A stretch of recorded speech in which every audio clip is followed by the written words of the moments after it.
Mungkin ibu dan bapak bisa membayangkan apabila si anak ini adalah putra putri Anda. Dia mengambil ibunya,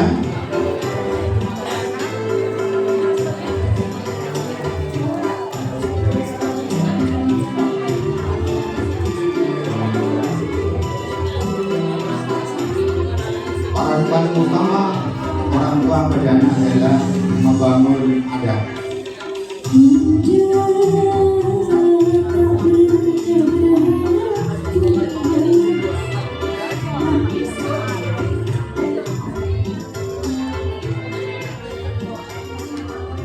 Ketika mereka berdekatan, tidak ada suara karena merasakan sifat Allah yaitu Rahman dan Rahim. Dia nangis bukan karena sedih, namun ada hikmat, jadi ada hubungan batin, tapi itu adalah bagian dari rahmat Allah.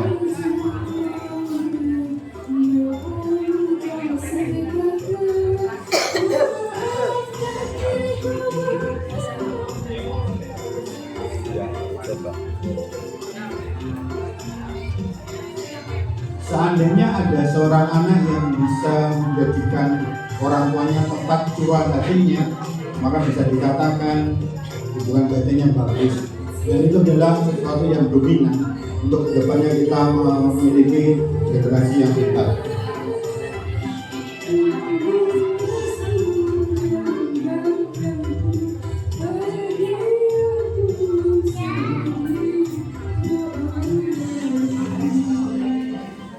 Baik, Bapak yang saya hormati, sistematika madrasah seperti ini. Jadi nanti saya cerita ada beberapa teori, kemudian lalu kita refleksi sebagai orang tua seperti apa, dan lalu kita yang paling penting nanti bagian akhirnya. Kalau mampu dialog ya dialog. Baik, Bapak yang saya hormati, halo. Hai.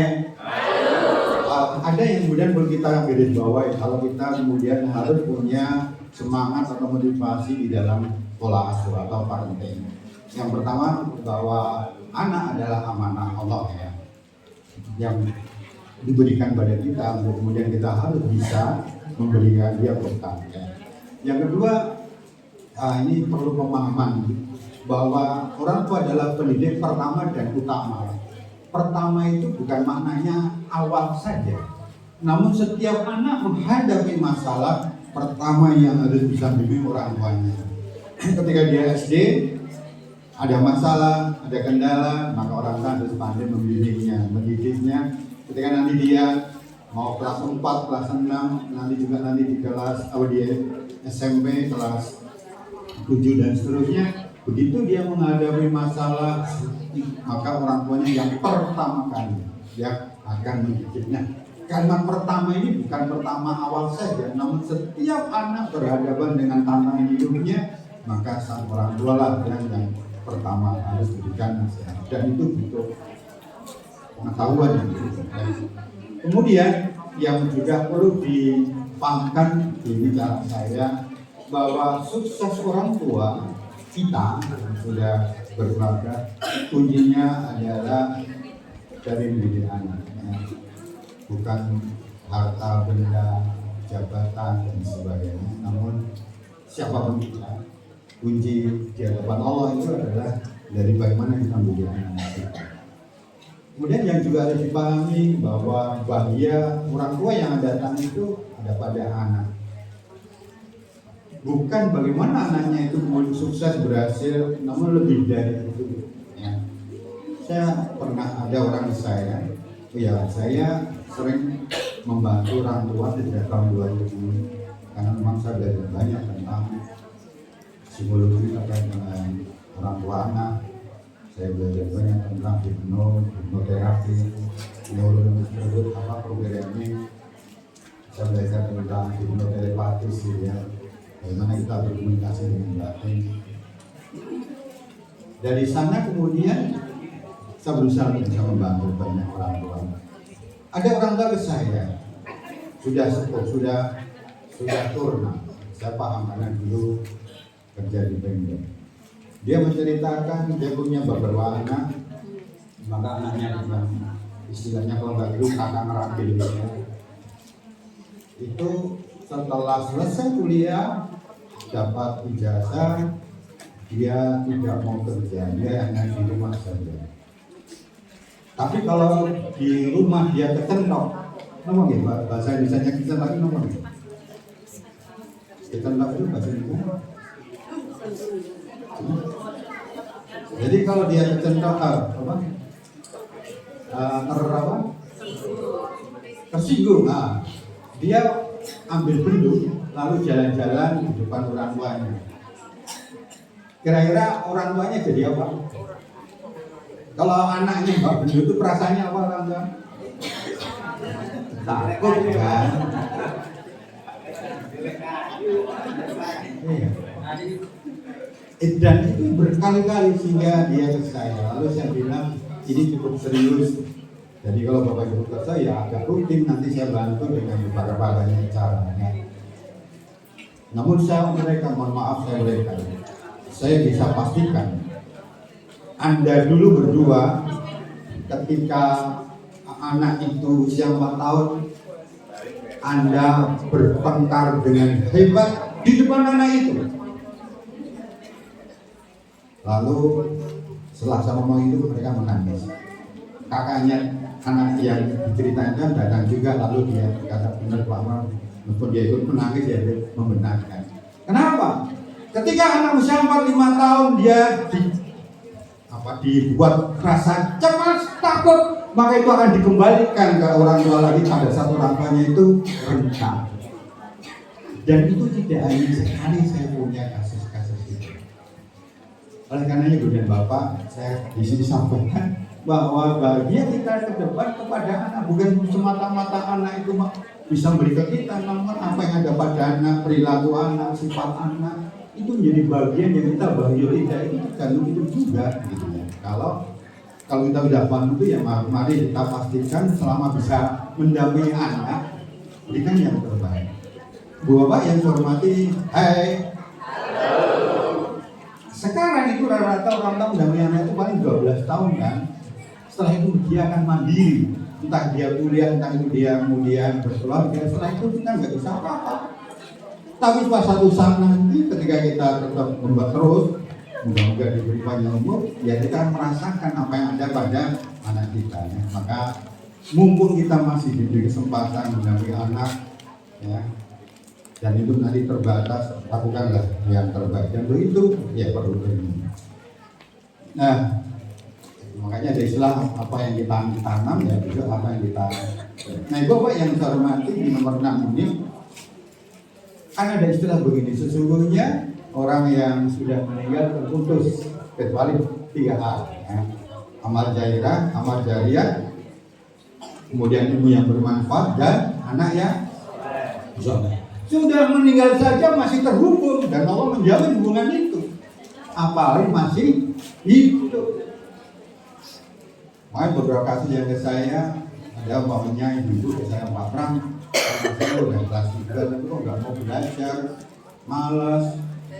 Kemudian dia anak putri lalu saya lihat, nah saya belajar tentang aura, jadi kalau melihat itu bisa, oh ini terlihatnya dengan siapa, meskipun saya nggak ngerti detailnya, namun nampak ya.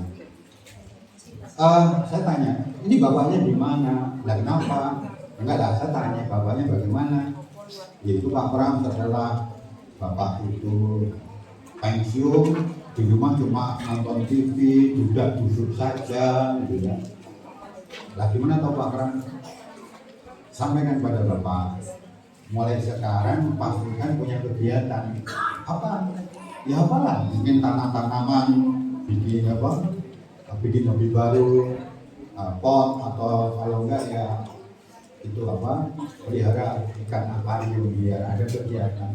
Hanya itu nasihat saya. Begitu di halaman itu seminggu ibu datang saya, Pak Pram ini sekilas saya bawa anaknya dan ini sudah berubah. Jadi ketika anak melihat bapaknya itu ada aktivitas, ya dia pun hanya semangat. Nah, kenapa? Karena hubungan batinnya kuat. Karena hubungan batinnya itu kuat. Ada lagi orang saya, seorang bidan, perawat, rumah sakit, apa juga ada. Dia mengeluhkan anaknya itu sering sakit di sekolah, SMP itu. Kalau sakit, ibunya dibel dan langsung dibawa ke rumah sakit. Kenapa? Dia pasti lemas, kemudian demam tinggi. Berkali-kali sampai dia malu dengan tempat kerjanya karena mesti anaknya langganan gitu ya. Nah lagi-lagi ketemu saya, lalu saya lihat banyak agak serius ini stadiumnya udah stadium 3. Dikata begitu. Dan besok bapak ibu kesini ajak bapak gitu. Nah, kenapa? Sudah kalau kerja ajak bapak, tapi kalau tidak saya nggak bisa bantu. Lalu dia datang bersama bapaknya, lalu saya cerita. Nah, kemudian saya sudah paham bapaknya itu baru saja di PHK dari Garuda. Di rumah hanya bahasanya itu kerak keruk itu apa? Serak keruk saja itu apa? Kerak itu apa? Keruk apa ya? Nah, saya bilang bapak, saya mohon ini ada hubungannya dengan sakitnya anak. Jadi saya mohon kalau enggak ya sekarang dia aktivitas apa lah. Lah kenapa? Nah, karena apa yang bapak lakukan itu juga menjadi bagian yang dilakukan oleh sang anak. Jadi kalau anda menyesal terus kenapa di PHK dari PT Garuda nggak selesai, pastikan anda sekarang lebih banyak syukurnya dengan keluarga yang sehat-sehat. Tapi kalau anda tidak mau berubah ya sudah mau anaknya akan sakit terus gitu. Akhirnya dia buka bengkel dan anaknya juga nggak sakit lagi. Banyak cerita-cerita seperti itu bagi yang saya hormati. Artinya hubungan batin orang tua dan anak itu menjadi sesuatu yang harus dijaga. Oleh karenanya ada saran sederhana. Tapi saat kita dulu ada orang ke saya, suami istri datang menceritakan anaknya yang susah diatur, tidak mau belajar, seringnya tongkrong, dengan nangis sampai naik panggung, pulau pun usaha, pun dongo, pun tak pasani, pun mute, meramangan gampang barang. Mute itu apa ya cara? Nah, lalu saya lihat, begitu saya lihat, saya ngerti masalahnya. Jadi ternyata bapak ibunya ini yang kerja di rumah sakit itu, setiap dia pulang ke rumah tanpa terasa dia membawa beban pikiran selama dia melihat yang di tempat kerja dia. Orang sakit, orang merintih, orang menderita tanpa disadari itu ke bawah, bayangan itu ke bawah semuanya ke rumah. Jadi rumahnya jadi tempat sampah, kondisi nggak nyaman tadi. Ya. Lalu apa saran saya? Saran saya sederhana. Anda baru ibu silakan nanti praktekkan ini juga. Bapak ibu Anda kalau pulang ke rumah sempatkan cuci tangan di air yang mengalir. Lalu sambil cuci tangan Anda, batin Anda berkata, ya Allah, aku berniat mengalirkan letihku. Ya pertama letih yaitu fisik. Ya Allah, aku berniat mengalirkan kesalku itu psikis. Dan ya Allah, aku berniat mengalirkan kejelekan itu. Begitu selesai.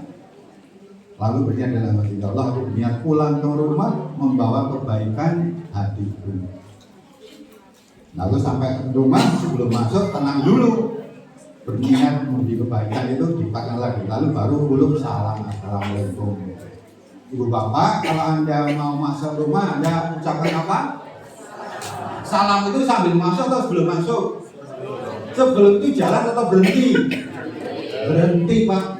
Gaulnya enam itu berhenti, udah sambil melakukan assalamualaikum, enggak berhenti dulu. Nah pada saat berhenti anda ikrarkan kembali inak malunya untuk bawa kebaikan. Hanya itu nasihat saya. Seminggu setelah itu, ini semingguan gitu ya, saya dapat kiriman makanan. Saya di BB apa?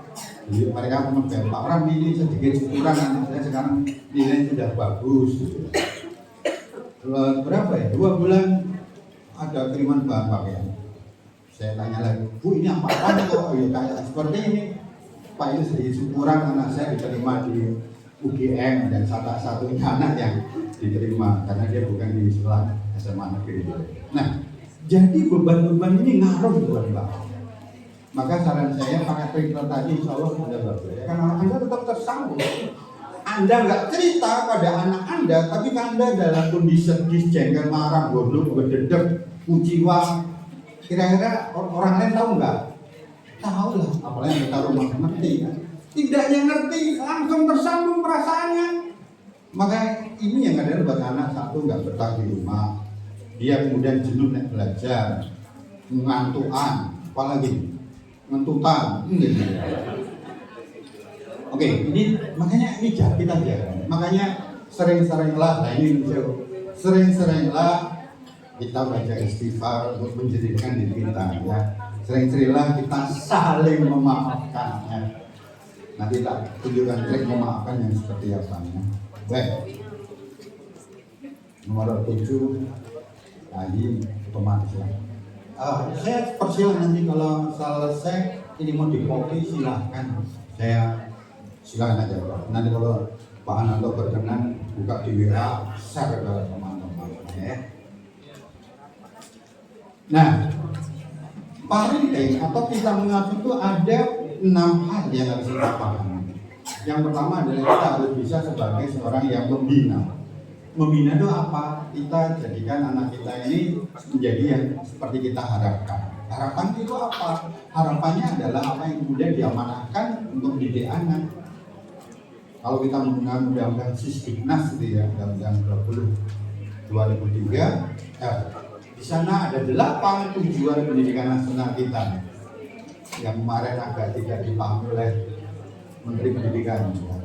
Jelas yang pertama itu bertakwa pada Tuhan Yang Maha Esa, gitu ya. Kedua, mulai dari kalimat cerdas, terampil, sehat, mandiri, bertanggung jawab. Nah kita kesana. Ibu-ibu yang saya hormati, ketika kita bicara tentang apa yang diharapkan, tentu saja kita harus mengerti. Pertama, kita punya kan harapan anak jadi anak yang soleh-soleha, kan itu, cerdas, kan itu. Kemudian dia punya adab, punya etika, punya semangat, gitu kan. Dia punya kesungguhan. Itu berarti itu yang kita harapkan, gitu ya. Yang kedua, kita harus bisa jadi pendamping, bisa mendampingi ketika dalam masalah. Oleh karenanya ibu bapak, halo. Kalau ada anak menangis, entah itu dia kesandung, entah itu dia dengerin dulu, biarkan dia nangis. Jangan Anda berkata gitu saja kok nangis, nggak usah nangis kayak apa itu, nggak boleh. Kita dampingi dulu setelah selesai, sudah masalahnya apa, lalu kita menjadi, jangan sampai kita tidak bisa jadi pendamping. Kalau Anda kemudian dengan senangnya mengatakan kayak gitu nangis, Anda langsung dicap oleh pikiran bahwa sederhana, Bapak Ibu bukan bolos saya. Bapak Ibu ngomong apa saja saya pasang udah tutup. Itu efeknya seperti itu.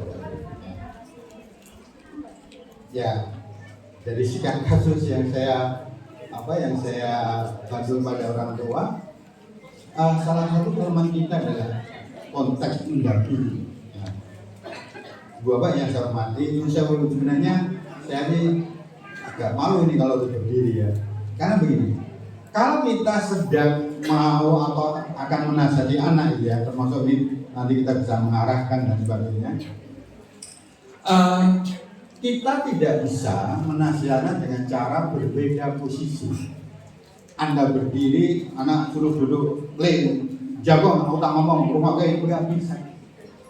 Anak langsung pasang topeng, berubah, gitu ya.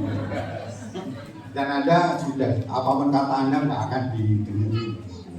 Jadi kalau Anda ingin menasihati anak, bicara dengan anak yang sifatnya mengarahkan, kalau ngomong biasa silakan. Tapi kalau bicara yang sifatnya mengarahkan, menasihati, Anda harus di sampingnya. Makanya sering kali saya bilang kepada bapak ibu guru, kalau nasihati anak jangan depan-depan jejeran. Kalau anak itu putri, kita harus di samping kanannya. Kalau itu putra, kita di samping kirinya. Itu ilmu. Bahkan saya belajar dari Stephen Jobs, pendiri Apple, dia ilmunya itu dari itu pasti ada sekian penelitian. Jadi jangan kemudian kita asal menyampaikan tanpa ada ilmunya. Artinya tekniknya menasihati itu ada banyak, nanti kita simak. Kemudian kita harus memberikan perhatian agar ngerti perkembangannya, ngerti temannya. Yang paling penting lagi ngerti apa yang diakses dari HP-nya. Bapak sebenarnya saya termasuk pemerhati HP sudah tahun 2000-an tahun 2000-an awal saya sudah mulai mencermati bahaya HP dampaknya. Cuma sayangnya bahaya HP dampak itu tidak banyak di mass media ya, karena mass media kita memang bolonnya HP. Jadi ya kalau yang jelek-jelek tentang HP itu tidak pernah disampaikan. Jadi kalau kemudian istilahnya kita tidak paham, khawatirnya yang diakses oleh anak di HP-nya itu hal-hal yang tidak pas untuk usianya, hal yang tidak pas untuk cita-citanya. Saya ingin samain begini. Saya terus mengupdate bagaimana data tentang penggunaan IT gadget di Indonesia. Sekarang di 2004 ini kajian sudah mulai Juni yang lalu, Indonesia sudah juara pertama pengguna HP paling lama rata-rata di dunia. Juara itu, silakan nanti buka datanya. Rata-rata orang Indonesia pengguna gadget itu pegang HP minimal 6,05 jam. Juara satu. Lah, yang kedua juara duanya Thailand 5,4, juara ketiganya Brazil 5,3. Jaraknya pendek. Kalau di luar dan jaraknya jauh. Cuma yang kemudian jadi catatan yang lebih miris lagi, mohon maaf. Pengguna HP Indonesia yang banyak tadi ternyata banyak ke sisi negatifnya. Indonesia dari sisi jumlah warga negaranya kita main di sisi 8. Setelah India sekarang paling banyak penduduknya 1,4 miliar. India, kemudian Cina, Rusia, Amerika, mana lagi? Kita juga kelompok besar ini. Kita termasuk yang juara mengakses situs porno. Jumlah kunjungan orang Indonesia ke situs porno sampai bulan yang lalu ini ada bulan sekitar Juni tadi itu sudah 2,7 kunjungan, 2,7 miliar kunjungan. Dan itu sebagian besar adalah mereka di usia muda. Yang lebih serem lagi adalah peningkatan pengguna judi slot, judi online. Judi online dari laporan PPAPK tahun 2023 itu uang yang tersedot untuk bandar-bandar judi dari para pemain di Indonesia itu 325 triliun. Ini sebenarnya sudah masalah besar. Cuma saya kok heran kenapa ini nggak pernah dibahas di DPR. Kita kemarin hanya cerita tentang haji, itu pun ya kan berusaha nggak ada solusi. Pada masa besar ini judi online itu di catatan yang mungkin sampai Agustus kemarin uang yang tersedot untuk judi online itu sudah 572 triliun. Uangnya siapa ya? Uangnya kita.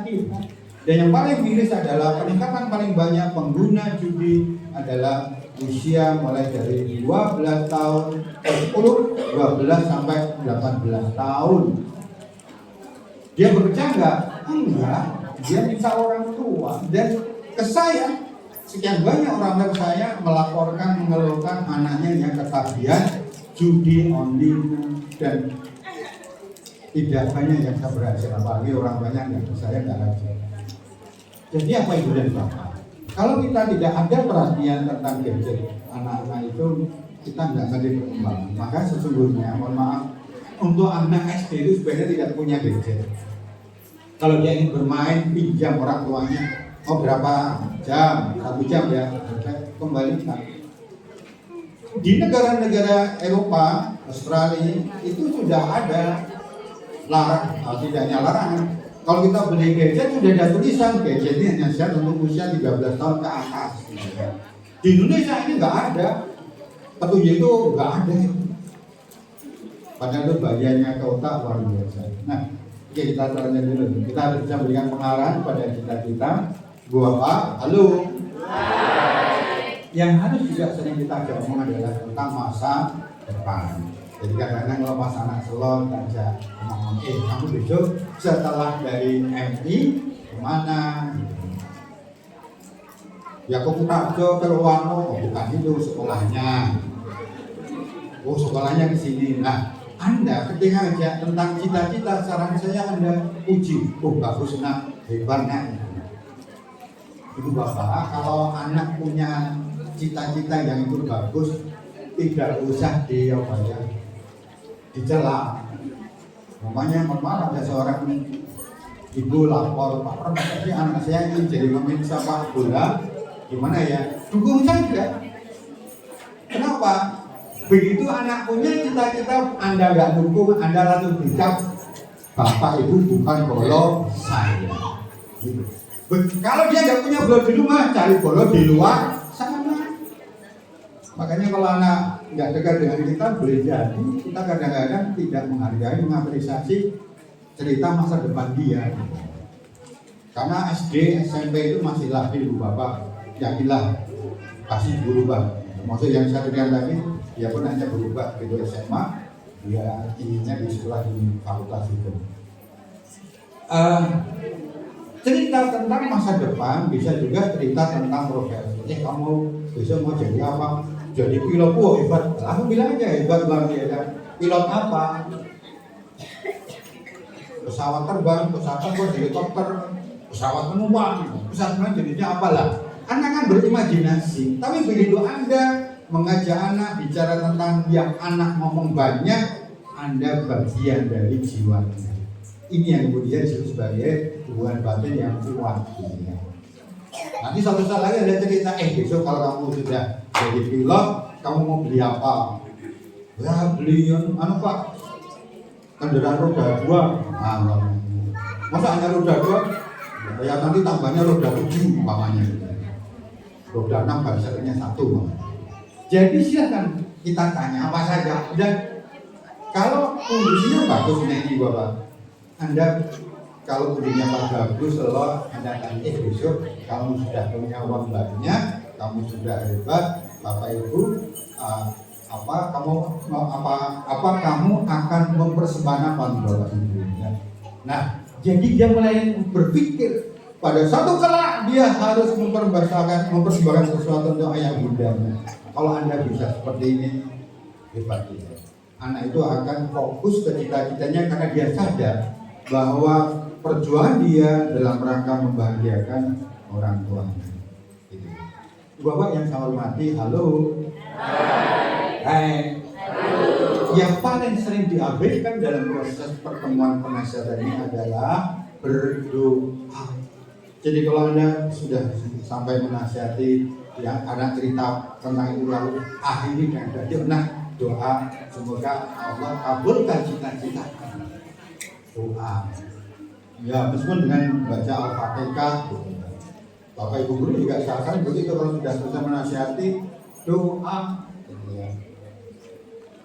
Ini penting karena begitu Anda berdoa, anak akan komitmen saya bersama orang tua saya di saya dalam doa. Oh itu sifatnya. Oke, kita lanjut. Nah, ini sudah kita show tadi, nanti kita akan kita ceritakan di beberapa dasar. Pengayoman agar anak itu terlindungi. Bahwa yang keenam ini agak butuh latihan ya. Jadi orang tua itu harusnya ada sekolahnya. Kenapa kita butuh kecerdasan intelektual, kecerdasan emosional, kecerdasan spiritual. Jadi orang tua butuh tambahnya sabar, tambahnya ikhlas, tambahnya arif bijaksana, tambahnya istilahnya wawasan yang luas. Dan itu harus sekolah. Kalau tidak ya sudah belajar.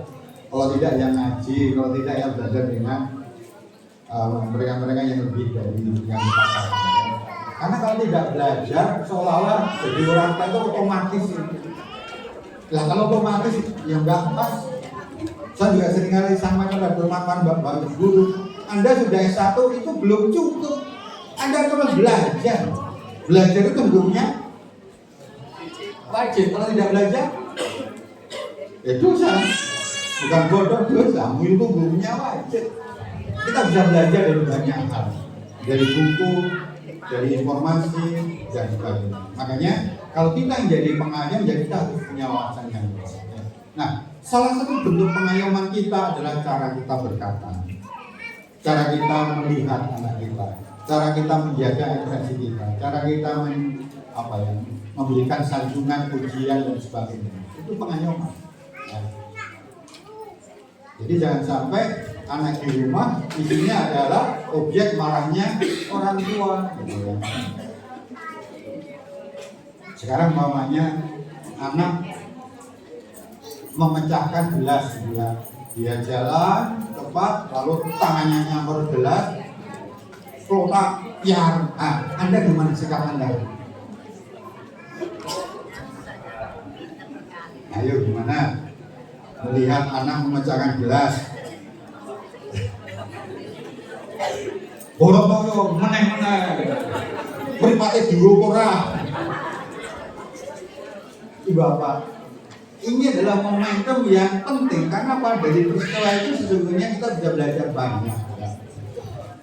Sekali lagi ini sederhana, namun silakan nanti dilatih. Ya tidak hanya masalah memecahkan gelas kan, banyak yang lain. Kalau dia memecahkan gelas, Anda tenang dulu. Perut ini dicekelin. Nah, lihat dia ngapain? Oh, dia kemudian ngambil ekrak, nyapu, berarti tidak benar. Begitu dia nyapu, Anda nggak usah bantu dulu. Anda terus. Begitu selesai, baru kemudian Anda tanya, tadi kenapa kok pecah? Tadi ada ini. Lalu besok gimana? Besok ada tak hati lah. Nah, jadi dia menasihati dirinya sendiri. Tapi kalau dia nggak, begitu muncul gelas, kok dia nggak melangkah, kita bilang, nah, ambil ekrak, nah, ambil sapu. Nah, ya meskipun jadi gelas pecah itu malah ketemu balanya ya, kan bola pecah. Jadi pengayoman ini mengharuskan kita punya kemampuan untuk terus melatih kearifan kesabaran kita. Ya. Sabar ada batasnya tidak? Allah bersama orang sabar. Ini gak ada sabar, ini bukan sabar. Begitu kita pindah ke tidak sabar, kita langsung berada dengan Allah, karena Allah itu di sisi sabar. Ya. Begitu kita marah, sudah yang datang bukan lagi kebaikan Allah gitu ya. Baik, kita lanjut. Dengan pola asuh tadi ini yang kita harapkan, anak itu takwa dan sebagainya. Ini sampai dari tujuan pendidikan nasional. Bapak yang saya hormati, saya termasuk yang sejak lama tidak sangat setuju 5 hari sekolah. Ini 5 hari itu sudah.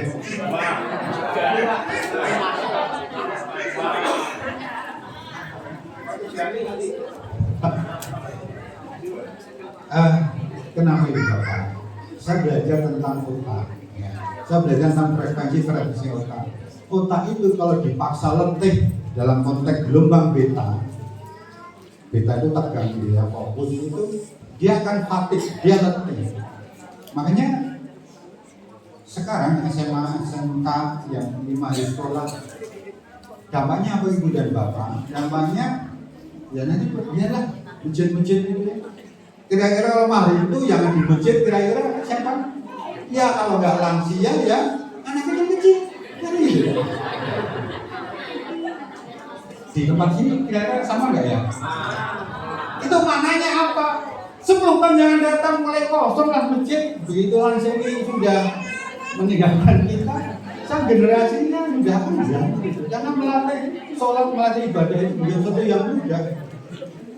Makanya sampai kemarin diviralkan kan, ada seorang bapak merintah anaknya suruh sholat nggak mau, dibanting sampai pingsan gitu.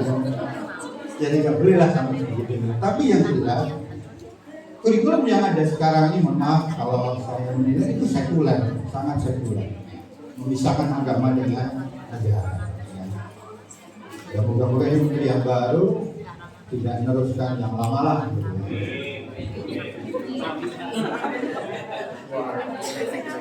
Tapi kalau kita ini saya bisa panjang lebar gitu. Karena saya mengamati mulai dari sisi psikologi, perkembangan otak, orientasi dan output maupun outcome. Insya Allah saya setelah ada waktu saya bikin surat ke Menteri dengan kajian yang sudah saya susun selama ini.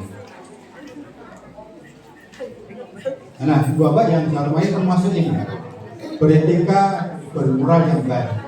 Etika moral itu bagian dari hati, ya. Halo. Makanya saya sarankan Ibu Bapak, kalau Anda berkuliah dengan anak, jaga dulu kira-kira sedang kondisi emosi atau tidak. Kalau Anda masih emosi, jangan ngomong. Ya, Bapak Ibu guru juga begitu saran saya. Kalau hatinya belum adem, jangan masuk kelas. Daripada nanti langsung bikin onar.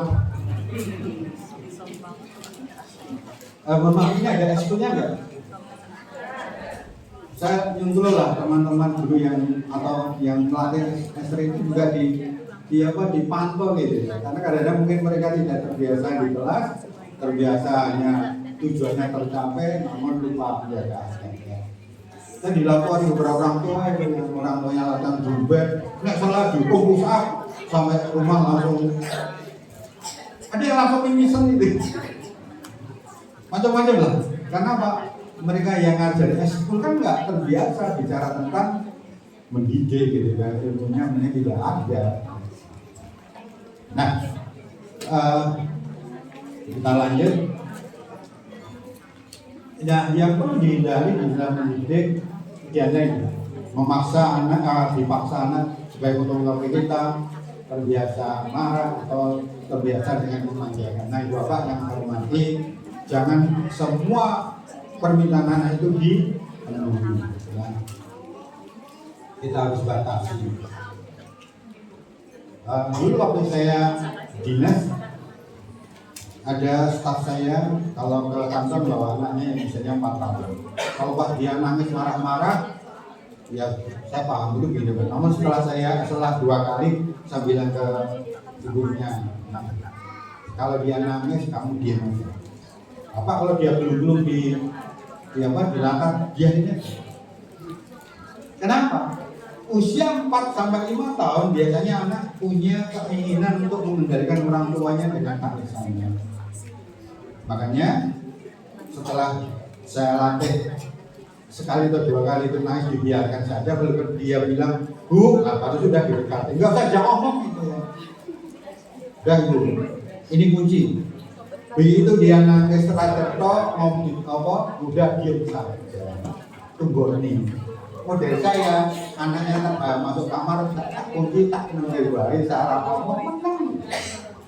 Begitu dia bilang Pak Bu, baru dimek.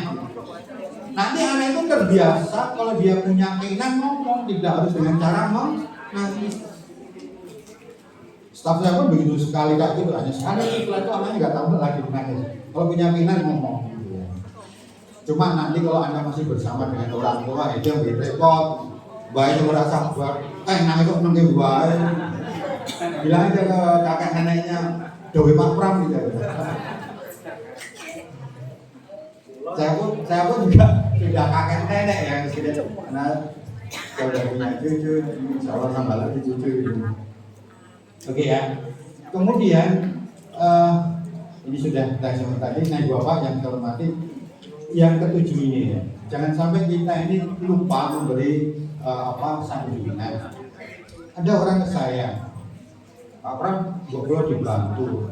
Lari kulo ini anak saya ini harus ditunggu orang tua. Jadi kalau dia duduk di situ, orang tuanya harus di luar jendela sana tiap hari. Dia gantengan dengan istrinya, sampai kepala kantornya marah-marah. Kamu ini bekerja apa mengurusi anak tok? Begitu dia ke saya, tak lihat orangnya. Nah udah sekarang ini. Sekarang berlebihan memberi sanjungan. Anak bangun tidur langsung disambut. Hebat anakku yang gandang sudah bangun itu dia makan, wah hebat kamu sudah bisa makan, luar biasa. Kamu bisa makan sepatu sendiri, orang kualik, wah itu berlebihan nggak apa Bu. Dalam rangka membangun rasa percaya. Seminggu setelah saya nasihat itu dia datang pamer, Pak anak pulau pun berubah, begitu turun dari sepeda motor langsung vaksin sampai sini aja, ada sudah berani dada. Lari tidak perlu. Jadi sanjungan pujian ini menjadi hal yang penting. Jangan sampai ada hari tanpa menyanjung anak. Kalau perlu Anda centang, belum ya, belum. Kenapa Ibu ya? Ini penting ya. Insya Allah nanti akan berbeda. Ini nanti efeknya besok kalau dia sudah semakin dewasa remaja ya. Saya rasa ini mengabaikan, jangan sampai anak mau cerita apa. Nah, Bapak yang seringkali agak kita jaga banyak begini. Umpamanya ada anak pulang dari sekolah, Anda ngerti. Kemarin juga bilang kalau mau ulangan. Kalau anak itu langsung kita, Bu ini nilainya kok cuma dapat 6 gitu ya. Gimana cara Anda menanggapi? Hah? Gak apa-apa lah, nilai apa juga apa-apa lah. Ibu bapak ini sepele ya, namun coba perhatikan. Kalau anak bercerita tentang keluhan, tentang nilainya 6, cara kita ingat, kalau Anda berusaha menasihati, ciptakan suasana yang nyaman, enak dijajah. Perhatian, kamu cuci tangan, cuci kaki dulu, copot sepatu, ya. Lalu nanti kamu makan. Nah, jadi jangan langsung nasihati bisa seperti itu. Jadi kuncinya kalau dia dalam kondisi yang tidak nyaman, jangan langsung nasihati, dia nggak akan menerima itu. Nah kalau sudah, baru gimana tadi nilainya 6, kamu ngerti nggak yang salah? Yang salah nomor ini. Oh, yang salah itu. Lalu kamu ngerti nggak yang benar? Ya kalau belajar bisa. Nah, nanti kamu belajar, Ibu doain pasti kamu nilainya besok bagus gitu. Jadi cara kita menasihati lihat situasi. Tapi kalau Anda punya anak, begitu pulang dia nggak ngomong, Anda lalu kepo, dia ulangannya diem aja, ditakutnya kedua. Jangan Bu. Ada anak yang memang tentunya tidak akan ngomong dulu di jalan, makan dulu, cuci, yang baru udah makan, kira-kira tadi gimana di sekolah, baik kan? Kalau dia ngomong ya silakan. Tapi yang jelas suasana juga ada. Ini adalah teknik-teknik agar kita jangan sampai kita tidak menghormati pendapat anak, kita kurang berkomunikasi ya. Oke, kita lanjut. Nah, Bapak, saya coba di dalam Islam itu apa saja yang kemudian jadi prinsip-prinsip. Pertama adalah masalah ketauhidan dan iman ya. Makanya mengingatkan anak untuk punya kebiasaan budaya yang positif itu harus ya. Saya punya kos putri itu ya salah satu yang saya wajibkan adalah setidaknya rumah itu hafalan. Kalau subuh seorang, dan saya siapkan guru ngaji yang tidur bersama anak kos itu. Karena menurut saya tidak hanya sekedar buka kos, namun saya berkalilah anak itu dengan nilai-nilai agama. Yang kedua adalah harus ada keteladanan. Jadi anak itu butuh teladan, baik dari bapak ibu gurunya maupun orang tuanya. Itu penting. Kenapa? Kunci mendidik anak itu jadi keteladanan. Bapak ibu, halo. Coba tangannya di depan di sini. Kita sambil refreshing dulu. Tangannya diputar. Satu saja atau satu dua-duanya. Itu perintah saya, terus diputar dari tempat pegang pundak. Nah, tidak lagi. Putar yang lebih banter, seperti jangan nyamuk temannya. Putar, ikuti perintahnya, pegang dagu.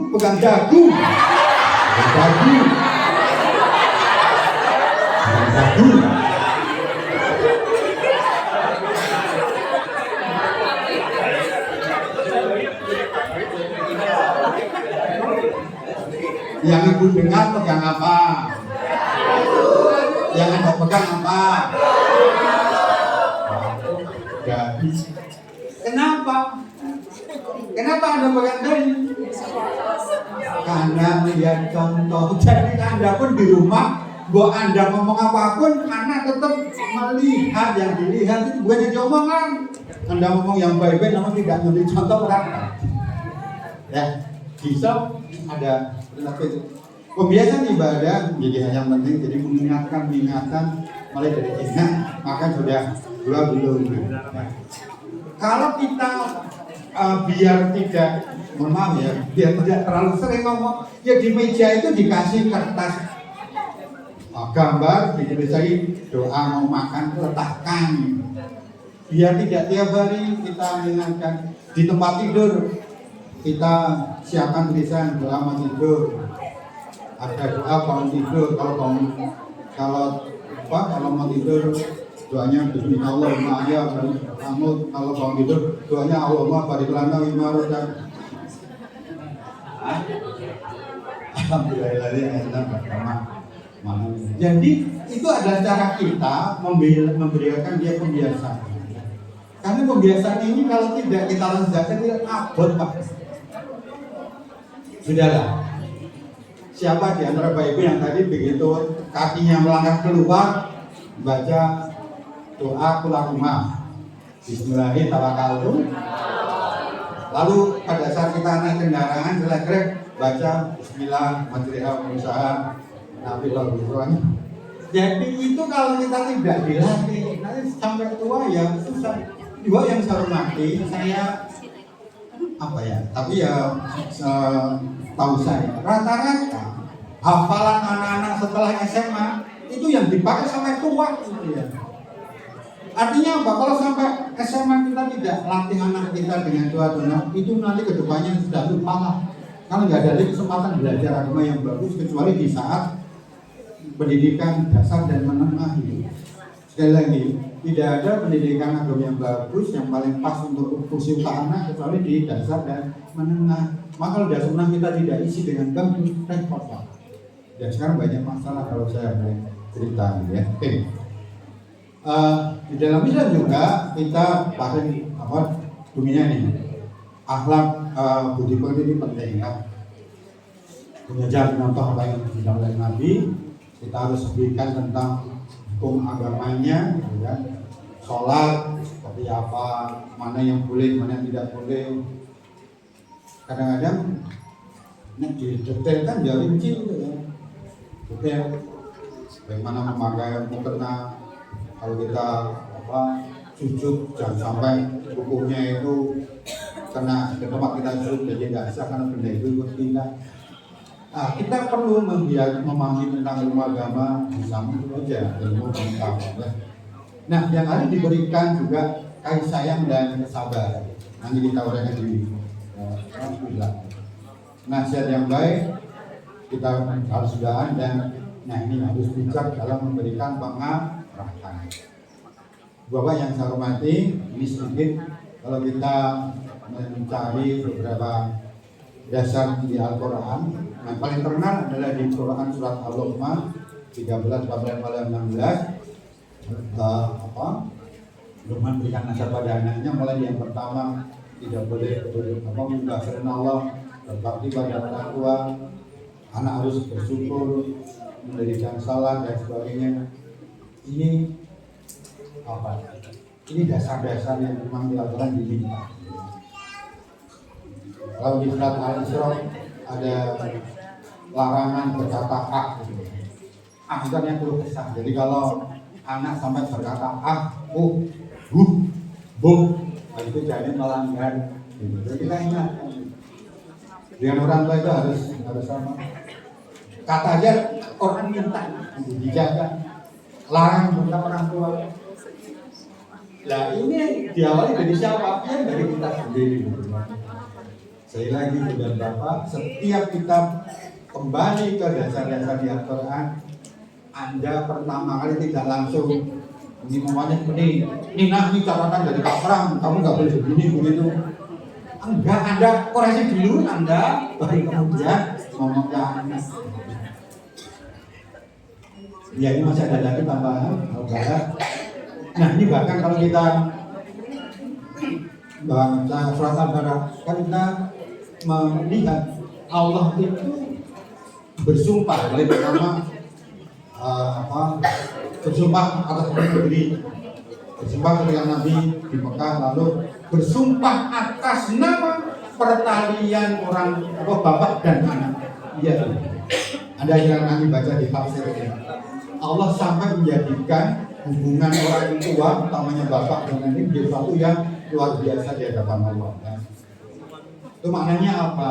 Maknanya adalah orang tua itu menjadikan cara Allah untuk nanti kalau melihatnya seperti apa kita jadi orang tua, ya. Nah, di surat ini kalau tak teruskan panjang namun sudah saja.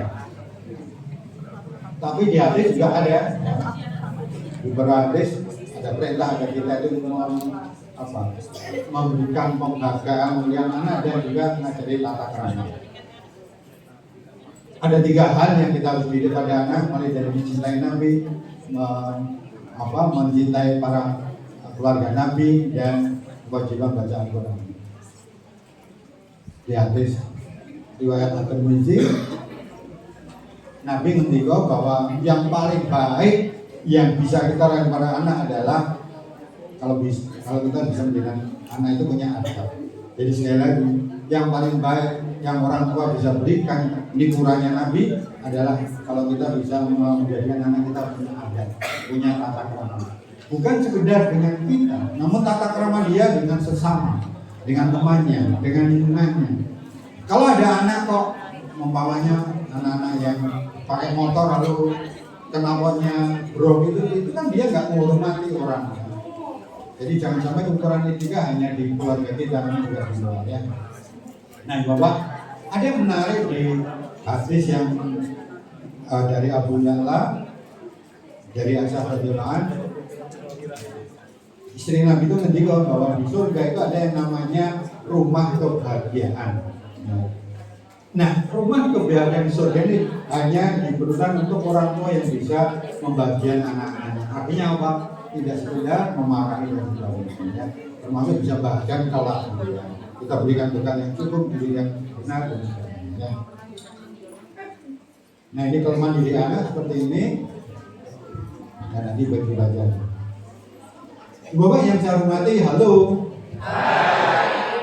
Ada beberapa hal yang itu seringkali muncul dan itu berpengaruh pada anak. Nah, ada seorang saya, Pak Pram, anak saya kelas 3 SD, tapi kalau marah sudah luar biasa, ya. Sudah sekian piring pecah, gelas pecah, putri lagi. Lalu gimana? Kasusnya itu kayak begitu. Lalu saya lihat orangnya, ya ke sana karena saya berlatih, Pak. Kalau mau berlatih kita itu ada melihat, membaca orang. Saya melihat ada memori masa lalu yang itu mewarnai sang anak tadi. Lalu saya tanya pada si ibu tadi, Bu, dulu ketika kamu hamil, sebenarnya ini anak yang kedua, sebenarnya kamu ini siap atau tidak? Lah kenapa? Ya, saya mau tanya gitu. Iya, Pak Ram, dulu ketika saya hamil anak saya kedua ini, suami tugas di luar, di Aceh. Jadi satu rasanya sendiri, nggak ada yang bantu, jadi hamilnya itu kurang diikhlasin. Lalu gimana Pak Ram? Ya gini aja, sekarang setiap hari alhamdulillah habisnya kamu pegang perut kamu, bayangkan hari pertama kamu bayangkan hamilan bulan pertama, pegang, baca Fatihah, ada kesyukuran, jadi mensyukuri masa lalunya sampai nanti hari ke-9, hari ke-9 mensyukuri hamil bulan yang 9, kalau hari yang 10 mensyukuri anak itu lahir. Hanya itu teknik saya. Lalu dia itu ketemu saya, cerita anaknya berubah total. Ketika dia sakit, dia nggak punya pembantu. Anak yang masih klarifikasi itu sebelum dia ngurusin mau ke sekolah, dia bikin minum ibunya, dia masak air untuk ibunya. Jadi kadang-kadang membimbing anak tidak harus dengan kata-kata, tapi dengan cara kita mensyukuri banyak hal. Cara kita merubah pendekatan kita pada Allah terhadap hal yang telah lewat. Dan ngomong Bapak, ini ibu ya. Kalau ada kondisi di mana dulu ketika usia hamil ada saat di mana Anda merasa tidak nyaman, kembalikan memori itu dan kemudian syukuri, ya, minta maaf karena belum syukuri. Syukuri yang telah lewat, nanti efeknya banyak sekali, Pak. Ya. Nah, yang kedua, jangan sampai di dalam rumah tangga itu ada yang dominan, bapaknya, ibunya, yang atur pokoknya satu pihak, yang lain dia. Itu nggak bagus ya. Saya punya pengalaman banyak lah, paling saya punya pos gitu ya. Kalau ada kasus-kasus biasanya orang tuanya siapa nih? Kalau orang tuanya itu datang berdua cepet selesai, tapi kalau yang datang hanya satu, yang satu enggak, ya anaknya enggak berubah gitu ya. Karena kuncinya di dua orang tuanya. Ada yang namanya, mohon maaf ini dari kajian saya, ya, saya memerhati psikosomatik, medis, psikologi mungkin caranya berbeda. Ada orang klepto itu suka apa? Ngambil barang, meskipun dia paksa. Penyebab klepto adalah dominasinya ayah di rumah. Pokoknya ayah yang ngatur, apa yang ngatur ayah, nggak ada yang. Lalu apa yang saya berikan ketika ada orang kayak gitu? Biasanya dia akan buka. Itu ya saya bilang, gini aja Pak, mulai besok biasa kalah Musa, gitu ya. Ini hari Minggu, mau acaranya kemana? Piknik, jalan-jalan, alun-alun. Kalau enggak ya nanti besok liburan enaknya itu disuruh masak apa? Oh masak ini sego-megono. Nanti minumnya STMJ. Nah, susu telur madu jekol. Nah, ya artinya dikomunikasikan. Dengan cara ini anak punya nilai yang dia nampak bisa. Namun, saya mau harap ibu bapak, halo. Ada hal yang juga hati-hati. Kalau Anda di rumah ada foto, jadi ada foto atau fotonya anak gitu ya, pastikan Anda harus punya foto berdua lebih besar dari fotonya anak. Saya sudah sekian kali punya pengalaman dengan anak-anak yang punya dominan di rumah. Makanya kalau Anda di rumah foto, kan itu cerita tentang kenangan ya, tentang sesuatu yang ada makna untuk kita bersyukur, nggak apa-apa kalau saya.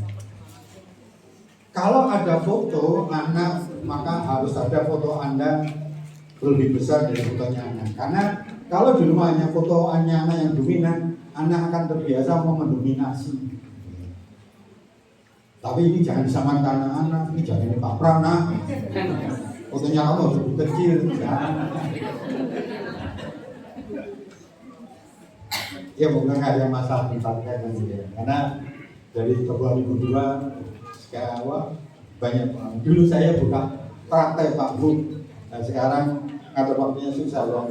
Meskipun ya kalau ada yang serius silahkan ke saya, dan insya Allah saya nggak akan praktek karena itu semuanya hanya kegiatan sosial saya. Nggak usah berpikiran yang lain karena saya nggak akan menerima begitu gitu kan. Tapi saya siap sampai hari ini. Jadi yang penting BA waktunya ketemu, iya. Ada yang Pak kalau jam 6 pagi bisa nggak? Ya, bisa, sepanjang saya gini insya Allah sudah di rumah. Ya. Nah, Bapak yang saya hormati, banyak hal yang sudah saya sampaikan ya. Keputusan orang tua tadi yang berukur traumatis masa lalu. Nah, traumatis ini silahkan evaluasi. Ya. Beberapa kasus seperti anak autis, maaf ya. Sekali lagi saya dari psikosomatis, itu salah satu penyebabnya adalah ketika sang ibunya anak tadi, ketika sang ibu ini ketika masih kecil, dia melihat orang tuanya sedang memarahi salah satu pihak, si ayah memarahi ibu, dan itu memori itu dilihat oleh sang anak tadi, dan ketika anak ini besar, mungkin dia nggak berhasil memaafkan peristiwa itu, ini nanti yang menjadi penyebab anak autis yang dikandungnya. Makanya kalau Bapak Ibu, sekali Bapak Ibu ya, kalau kemudian ada masa lalu yang sifatnya tadi traumatis itu, maka itu harus dijernihkan. Halo. Hai. Bagaimana cara menjernihkan? Banyak cara. Saya belajar tentang spiritual emotional freedom technique ya. Mungkin di Porojo saya termasuk yang pertama belajar di Jakarta untuk S-Wasat gitu ya. Ada metode sederhana begini. Jadi kalau ibu bapak ingin menghilangkan traumatis itu adalah memori yang di dalam diri yang kalau kita ingat Di sana mungkin ada sedih, ada kecewa, ada merasa menderita, ada jengkel, gondok, dendam, apalagi Bu? Takut, cemas, ada nggak itu? Nah, ada mau diapakan? Biarin Pak, nggak bisa hilang sendiri Bu. Data itu nggak bisa hilang. Jadi kalau saya lihat satu-satu bisa. Ada, lihat aja nanti di tanda tangan Anda. Kalau ada tanda tangan, kalau masih ada tambahan aksesoris, titik, bintang, kotak, itu dijamin Anda masih terbayar. Saya masa lalu otomatis masalah. Saya membaca tanda tangan. Jadi dengan membaca tanda tangan seorang, saya ngerti Anda siapa. Tapi kemudian saya sarankan dibuka. Makanya kalau ada orang saya salah satu sarannya yaitu ke siswa atau orang tua itu perubahan tanda tangan, dan biasanya cara dia berubah. Oke. Kemudian kualitas komunikasi orang tua ini penting. Saya banyak sekali ketemu orang tua yang mengeluhkan ada masalah dengan anaknya. Utamanya anak yang cepat demam, berkali-kali demam. Kalau ada anak demam, apalagi balita, saya biasanya Pak, ini biasanya bapak ibunya sedang neng-nengan. Betul Bu? Banyak sekali lah. Dan itu ketok kok neng-nengan itu. Kalau neng-nengan itu, memang ya, lama, neng-nengan itu mengeluarkan kotoran. Jadi ketika kita neng-nengan boykot pegang ngomong, itu otak kita ada bagian yang terbakar, dan bagian terbakar itu jadi kotoran. Dan ada hewan di dimensi sana yang suka kotoran-kotoran itu. Satu saat saya pernah di bel, saya sedang yasinan. Itu sekitar jam 9 malam. Pak Prabowo, saya dibantu, anak saya nangis terus. Dia harus, kalau masuk ke rumah mesti nangis. Jadi saya harus di luar terus, padahal bapaknya masih tugas di luar pulau sana. Itu saya sampai sana jam 9:30. Dia dengan pembantunya jalan-jalan di luar itu, karena begitu masuk rumah anaknya mesti nangis. Lalu saya bilang pada istri saya, ini diajak malam-malam pakai mobil, saya dengan pembantunya sini. Oh ternyata ada itu malu yang terbang sana terbang sini, wah ini bikin anak takut. Ya sudah, saya paham lah gitu. Tangkap, cekel, buang. Itu istri saya datang bersama ibu tadi, anaknya masuk langsung tidur, ya sudah tidur. Lalu saya bilang ke ibu tadi, udah sekarang terus terang saja, kamu masih sedang neng-nengan dengan suami kamu. Orang kok tahu, saya hafal kok, karena kotoran neng-nengan itu dibanding suami mama saya itu gitu-gitu saya hafal gitu ya. Kalau merasanya beda lagi, yang datang hewannya itu. Ya saya bulan belajar tentang itu jadi ngerti gitu. Nah, lalu apa? Udah sekarang kamu maafkan suami kamu, bel dia, ucapkan salam, saling doakan, selesai. Oke ya. Makanya kalau Anda apalagi bertengkar, oh itu lebih serem lagi. Anda kalau mau bertengkar WA dulu.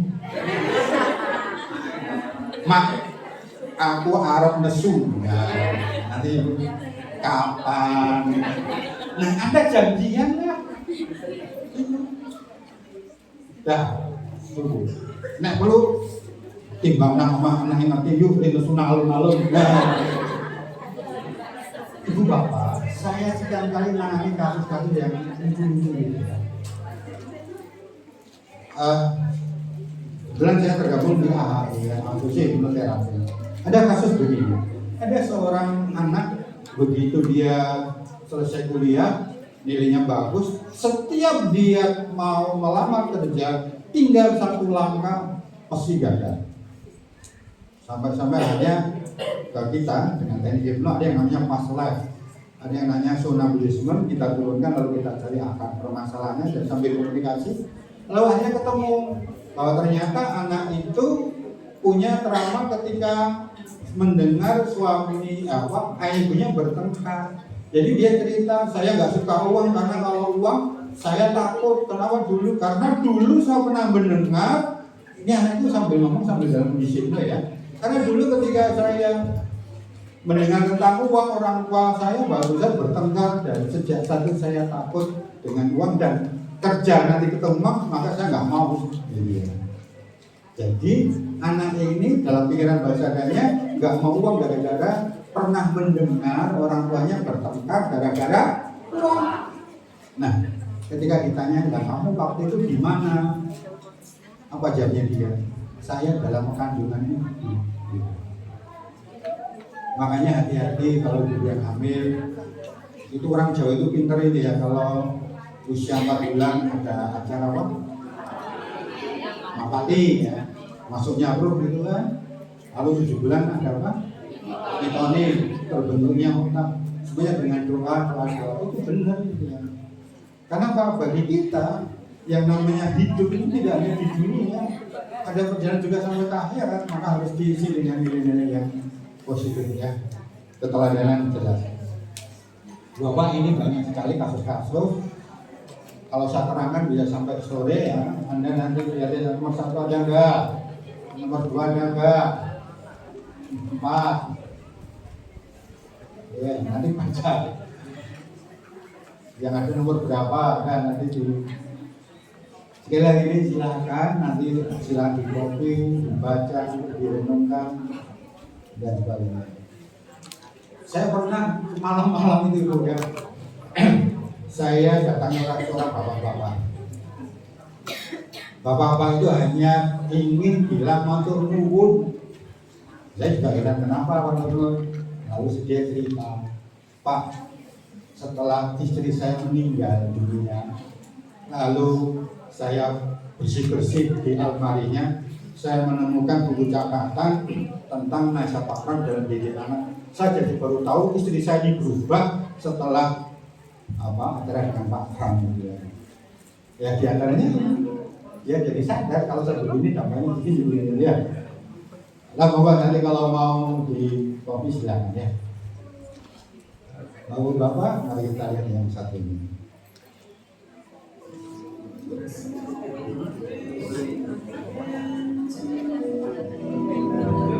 Dark clouds together fill the sky. Don't know how to talk to you, just know how to say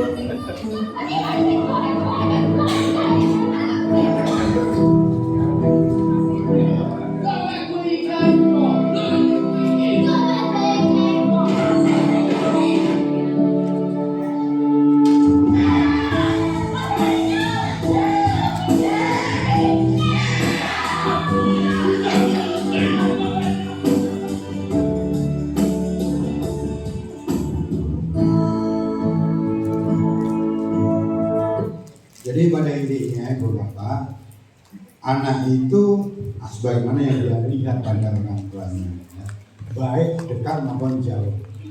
Makanya ada banyak tanya bagaimana kita mendoakan anak dari jauh dengan cara-cara khusus. Nanti kalau perlu saya berikan tutorialnya. Ketika kita sudah tahu tentang parenting, tujuannya apa seperti ini ya, kita bisa memberikan pandangan kasih sayang. Ya, tidak hanya sekedar memberikan materi, kita bisa kemudian menciptakan rasa nyaman. Kita harus juga nantinya paham bagaimana anak harus bersosialisasi dan sebagainya. Nah, Bapak yang saya hormati, memang metode saya agak mengasah perasaan. Ada istilah begini, sesungguhnya setetes air mata jauh lebih mulia dari 1000 istighfar. Maknanya apa? Kalau kita kemudian sampai ke titik keharuan seperti tadi ya, cerita anak yang nyanyi, dia menangis pada saat nyanyi dekat ibunya, maka tangisan itu bukan tangisan sedih. Ada sifat Allah yang kemudian saat itu turun. Apa itu? Sifat Rahman dan Rahimnya Allah. Dan sifat Allah itulah yang kemudian dia merasa saya mendapatkan kebenaran dari kisah itu, dari sifat itu. Maka kalau kita dapat kebenaran di Allah itu ya tak nangis gitu ya. Udahlah, pasti Bapak Ibu pernah merasakan itu. Apalagi yang kita pernah pindah ke Mekah dan sebagainya ya. Baik, Bagaimana kemudian kita mempraktekkan teknik parenting ini? Yang pertama adalah membiasakan berdoakan dan bersyukuri. Mendoakan iya. Nah, ibu bapak yang saya hormati, halo. Apa kabar semuanya? Apa? Sehat? Sehat? Mendoakan itu sederhana nampaknya, namun kadang-kadang kita abaikan. Maunya anak bilang, Pak, Bu, nanti adik mau ulangan harian, doakan ya, ya. Ya minang jatuh itu, orang nonton musik. Bapak yang hormati, kalau seperti itu kita nggak mendoakan, mengiyakan. Lalu apa? Ya kita diam. Lalu kemudian paling tidak baca Allah ini untuk kebaikan anak bulan hari ini, lalu baca Fatihah namanya gitu ya. Hanya sekedar ya. Yang kedua, kalau ibu bapak mendoakan anak, coba Anda amati anak Anda kelemahannya apa, kekurangannya apa. Oh, anak saya mudah lupa. Oh, anak saya jenuh. Anak saya malas. Oh, anak saya ceroboh. Anak saya teledor. Oh, anak saya tidak fokus. Coba Anda cari mana kelemahan anak itu ya. Pak, semuanya itu ada Pak. Ya, kalau ada semuanya Anda catati satu-satu, lalu itu yang kemudian didoakan. Gimana cara mendoakan? Sederhana itu Bapak. Pertama, doa biasa. Mohon pada Allah, mungkin dengan menyanjung Allah dulu dengan Asmaul Husna Allah, apa saja silakan. Lalu kemudian Anda berenang. Ini doanya yang penting begini. Ya Allah, angkatlah sifat ceroboh anak saya. Jadi yang negatif itu biar kita Allah angkatnya. Gantilah dengan sifat apa? Positifnya apa? Ceroboh, teledor. Positifnya apa?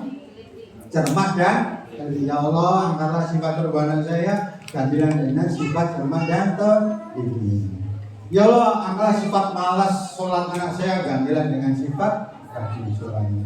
Ya Allah, angkatlah sifat malas belajar anak saya, gantilah dengan sifat rajin belajar. Jadi Anda mohon kepada Allah yang negatif kita mohonkan diangkat, diganti yang positif. Itu etika doa seperti itu. Karena ada hadis, itulah yang jelek dan yang positif. Yang jelek tetap ada, namun kita mohon kembali ke Allah, ya. Lalu kita mohon yang baru yang positif. Oke ya. Nah, mendoakan anak ada banyak cara. Kedua, ketika anak sedang belajar. Halo. Kalau anak sedang belajar, Anda bisa doa, dan ini bagus banget. Karena dia fokus belajar, nanti doa kita bukan batinnya jadi bagus. Caranya adalah, silahkan anak belajar, Anda bilang, nak kamu belajar ya. Ibu tak berdoa, bapak berdoa dari belakang sampai selesai. Nah, jadi jangan sampai dia berdiri sebelum dia selesai. Caranya gimana? Nah, ibu apa? Metode ini caranya adalah Anda saja berdoa dulu, awali baca basmanya, basmalah, Allahumma dan sebagainya, lalu baca salat. Setelah itu Anda syukuri dulu anak itu. Bersyukur ya Allah, alhamdulillah, anak saya seperti ini baca, alhamdulillah. Nah, setelah Anda mensyukuri anak Anda, baru kemudian Anda doa. Jadi ya, sekali lagi, setelah Anda mensyukuri anak Anda doa.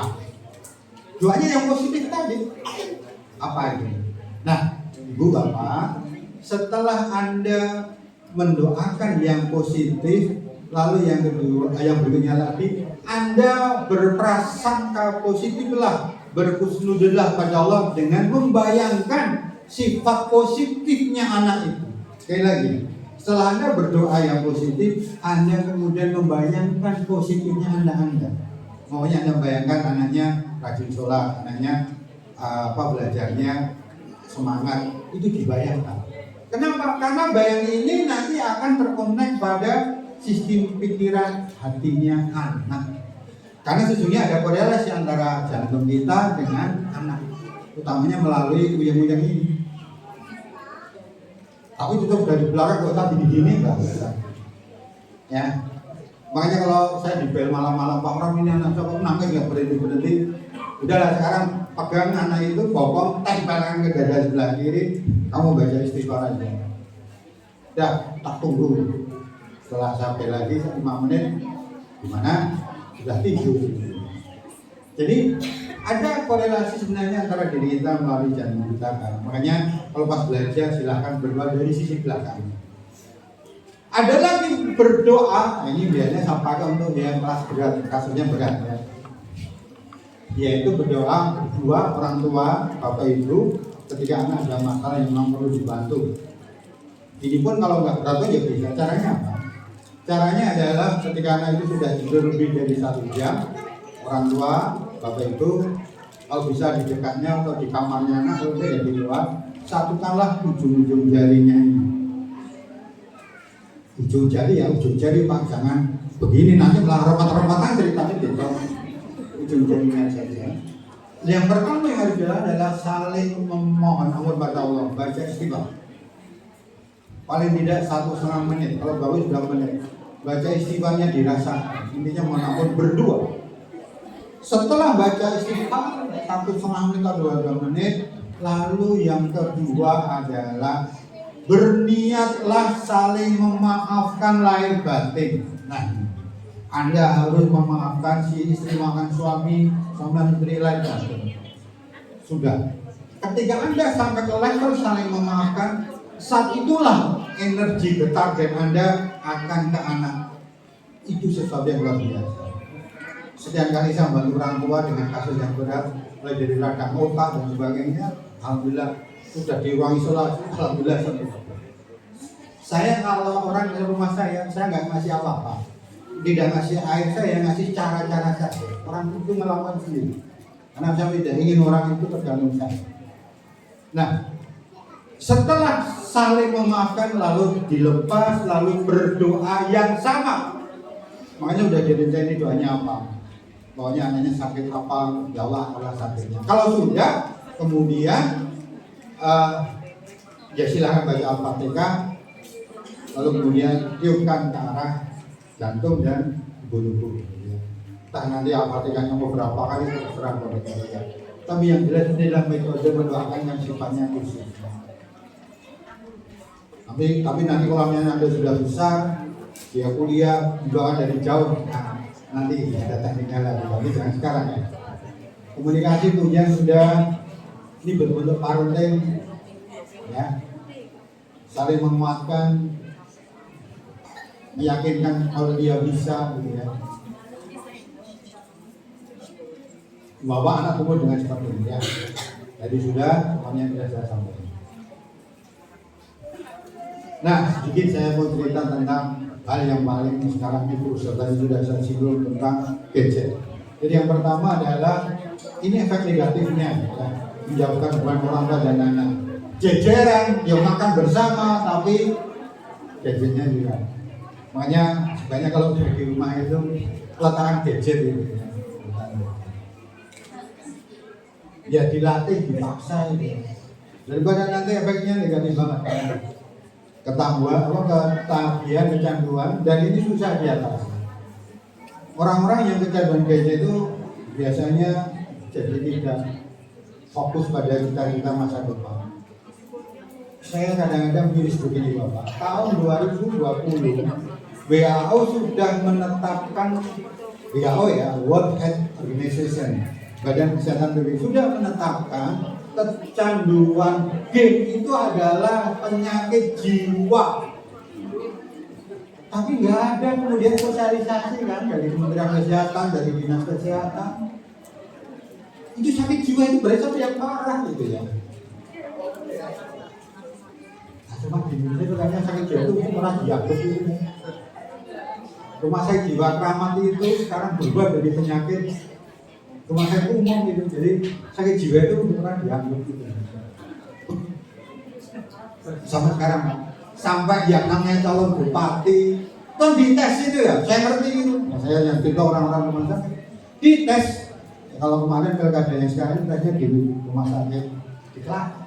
Ada tes kesehatan, ada tes psikologi.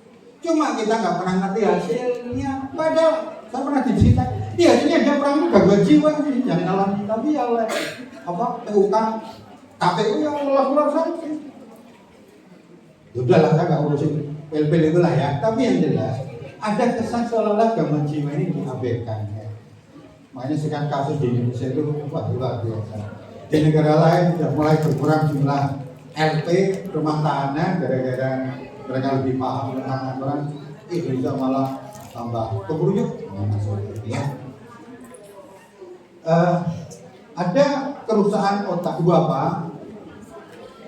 Dulu HP itu ada antenanya, ya, ditutup dulu ya. Kenapa? Karena tanpa antena dia tidak bisa menerima transmitter dan receive atau tidak bisa mentransmit. Sekarang antenanya di mana, Bu? Ini nggak ada antenanya. Semuanya punya itu juga nggak ada, Bapak Ibu. Antenanya adalah tubuh kita. Jadi seluruh casing HP, seluruh motherboardnya HP ini sudah disetting. Antenanya adalah si pemegang HP. Karena kita memegang HP, kita dapat frekuensi. Kita juga pas ini memancar, kita pun juga kena dampaknya. Makanya kalau kita menggunakan HP, biasakan juga berlama ngomong sampai jam-jaman itu kasihan otak Anda, rusak otak Anda. Jadi kalau HP itu hanya dengan untuk saya ya sudah, kalau nggak perlu nggak dipakai. Ini tak biarin tidak tadi. Bumudi borak udahlah cara peduli. Kan yang penting ada. Dan itu tidak paksa. Ya tadi tak masang kertas. Saya pakai kalau saya butuh. Gitu. Jangan sampai kita ini tergantung HP. Seolah HP itu yang menguasai diri kita. Sini dibuka, ada WA dibuka. Kalau bukan WA pribadi rasa buka, saya punya grup banyak itu. SD, SMP, SMA, dan tidak tercatur sampai kuliah gitu ya. Termasuk sak grup dengan itu Profesor Pratik dulu mensaingan sekarang dari Menko. Itu teman saya. Itu saya punya grup HP banyak banget gitu ya. Tapi sekarang tak buka begitu buka langsung clear chat. Kecuali kalau ada perintah ramai bahwa grupnya dibuka baru tak buka. Nanti kayak waktu kalau saya. Dan itu jangan sampai kepo lah. Nanti nggak kepo apa? Ingin tahu kan, penasaran. Tapi sebenarnya kepo itu bahasa Inggris. Kepo, keep everything particularly object. Itu bahasa Inggris. Kalau di Jawa itu. Jadi nggak usah lah. Kenapa? Itu apa? Kalau Anda, ini contoh aja lah. Anda punya grup lalu di WA ada, oh ini yang bagus, oh ini ada doa ini disimpan, oh ini ada video bagus simpan, saya jamin Anda nggak akan buka lah, itu selalu disimpan nanti. Iyalah, karena apa?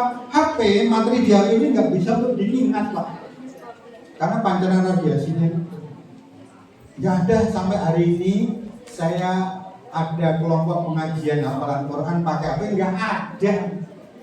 Mesti pakai tulisan. Beberapa negara Eropa, Finlandia, Norwegia yang pendidikannya bagus, sudah melarang HP di sekolah. Bentar lagi ikut Inggris, melarang HP di sekolah. Kembali ke buku biasa. Nah, di sini karena menterinya yang kemarin bisnis yang benar ya itulah gitu ya. Tapi yang jelas HP bukan cara kita untuk pandai, cara kita untuk cerdas, tidak, hanya alat bantu. Saya ya memang kadang-kadang ketika saya nyusun materi ya, nyusun kuliah, menambahkan materi, ya kadang-kadang saya belajar dari HP. Namun ini tidak, ini tak pindahkan ke yang lain, catatan yang lain. Saya punya iPad yang tidak bisa menelpon.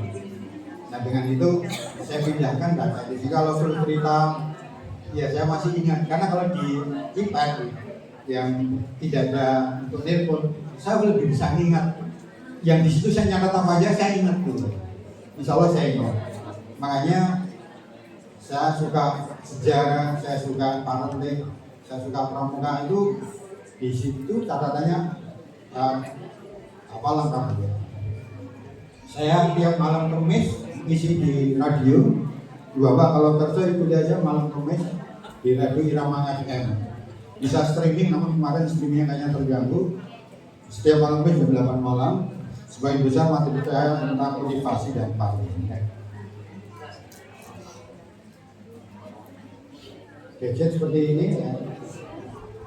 Oke, kita lihat radianya seperti ini.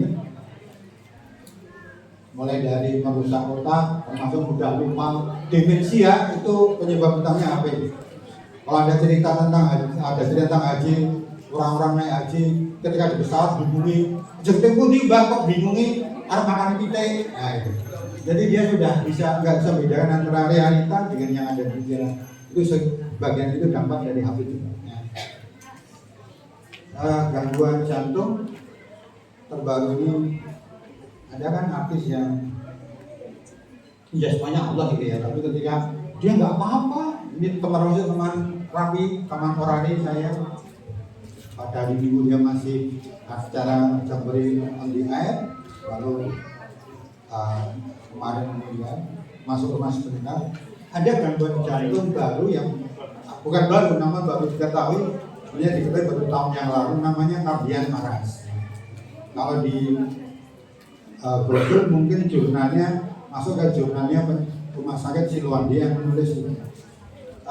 Gangguan jantung ini ada titiknya ada di sebelah sini, jadi 6 jari di bawah ketiak, lalu kegeser tengah-tengah ini 2 jari. Nah, titik ini kalau elektriknya kita lemah, jantung akan agak berhenti sebentar, dan pada saat berhenti dia tidak berfungsi maksimal untuk yang lainnya.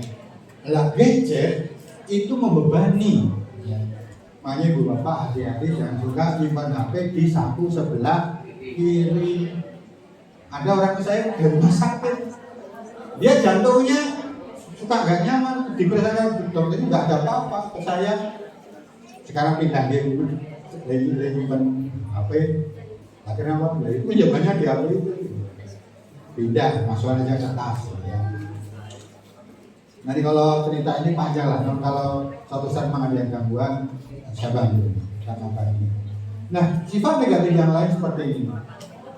Tidak peduli dengan lingkungan, jadi malas, karakternya nggak terbentuk dan sebagainya. Ya. Nah, caranya ini. Ya. Baik, kita lihat yang satu ini.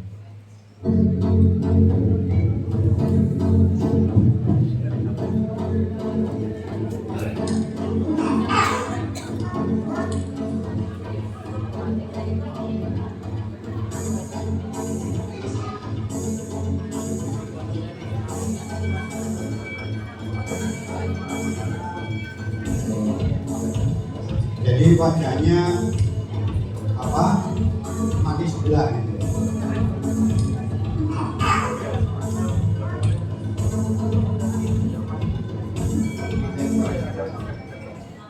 Makan sarapan gitu makan siang itu nasi jatuh-jatuh, terus minum air putih tumpah-tumpah itu, terus mulutnya agak geser ke kanan, kiri apa kanan nih mas? Kiri. Ke kiri, mata juga kedipnya cuma sebelah. Terus itu langsung saya tanya ke bidan setempat, ternyata disuruh ke dokter anak di Panti Secanti. Terus setelah sampai sana ternyata nggak bisa, kalau dokter anak harus lari ke dokter saraf.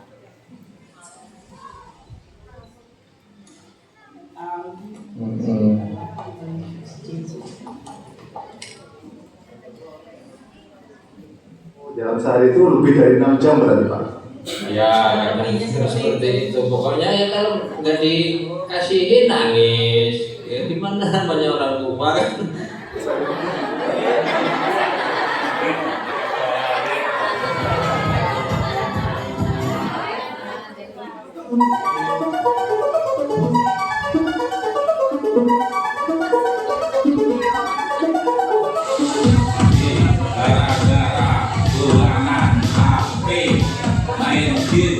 Motone jadi atur, hati-hati nojo diujo, anak-anak buka berun, masa buka berun. Oke, hati-hati anak-anak urun, maju cak-cak baik.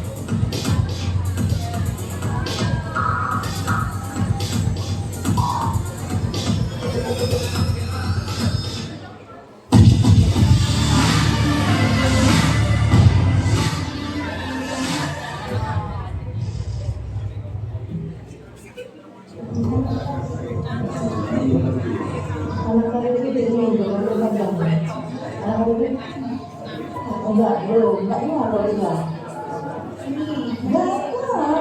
belum. Tapi kalau juga kayak tadi saya dengar ya, kamu bilang ya, tidak bilang belum jelas ini ya